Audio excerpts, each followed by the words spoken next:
มาพี่น้องเมื่อนี้พ่อกับปอหลาคือเก่าเนาะวันนี้ก็ได้เมนูต้มซั่วหนองงัวเนาะครับโย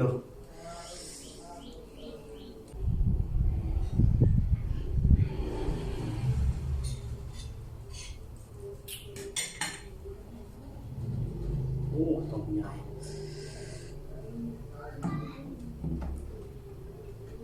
บอดีมื้อนี้บ่ได้เน้นผักกับเนาะ